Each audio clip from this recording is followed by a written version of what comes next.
अस्सलाम वालेकुम। आज मैं आपको फॉरगिवनेस के बारे में बताने वाली हूँ कि किन लोगों को ये चीज़ अपनानी चाहिए। तो फॉरगिवनेस में क्या करना है, तो जैसे कि मेरे पास पेशेंट आते हैं एंजाइटी और डिप्रेशन के, तो वो पेशेंट ऑलरेडी डिस्टर्ब रहते हैं, वो स्ट्रेस रहते हैं और टेंशन में रहते हैं, हमेशा अकेला लेना पसंद करते हैं, कभी कभी एंशियस हो जाते हैं, हाइपर हो जाते हैं, एंजाइटी अटैक्स आ जाती है उनके अंदर, है ना। और वो बस ऐसी ब्रूडिंग करते रहते पास्ट कंप्लेंट्स पे, जैसे कि जो उनके साथ हुआ और जो भी हुआ वो दिमाग में से उनके जाता नहीं है। बार बार वही कंप्लेंट्स उनके बारे में उनके दिमाग में रिपीट होते रहती है। तो ऐसी कंडीशन में क्या करना चाहिए?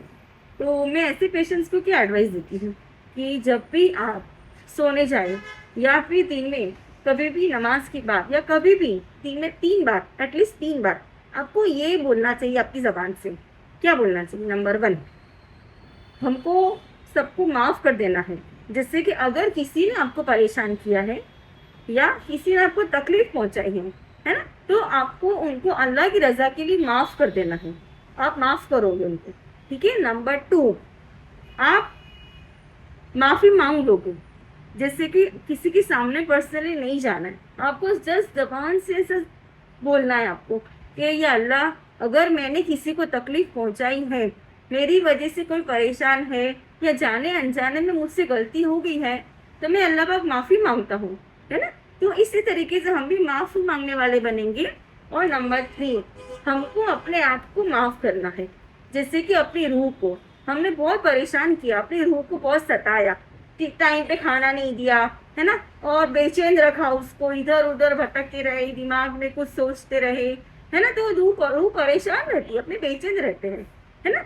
तो रूह की जो ग़िज़ा अपने नहीं करते, तिलावत कुरान है या दुआओं का एहतराम है, नमाज है, कुरान है ना, ये सब चीज़ें अगर नहीं करते तो अपनी रूह बेचैन हो जाती है। जैसे खाना नहीं खाते हैं तो हम कैसे बेचैन हो जाते हैं, भूख लगती है तो, है ना। इसी तरीके से अगर अपनी रूह को भी खाना नहीं मिलता है, वो परेशान रहती है, बेचैन रहती है। हम सोचते हम बीमार है, लेकिन मेडिसिन लेने के बाद भी कुछ असर नहीं लगता है। तो ये अगर हम फॉरगिवनेस का जो ये इंशाल्लाह करेंगे, तो हमारी रूह अपने अंदर से बेचैनी दूर करेंगे। और इंशाल्लाह अल्लाह की रज़ा के लिए अगर हम सबको माफ़ करने वाले बनेंगे, तो अल्लाह हमको भी माफ़ कर देगा। हम माफ़ी मांगने वाले बनेंगे, तो अल्लाह को माफ़ी मांगने वाले लोग ज़्यादा पसंद है ना। अगर हम इस तरीके से करते हैं तो हम अपने आप को हल्का महसूस करेंगे। तो जो भी पेशेंट्स ये डिप्रेशन में होते हैं, एंजाइटी में होते हैं, उनको अगर अल्लाह की रज़ा के लिए इस तरीके से फॉरगिवनेस का अमल करेंगे, तो इंशाल्लाह इंशाल्लाह उनकी सारी तकलीफें जल्द से जल्द दूर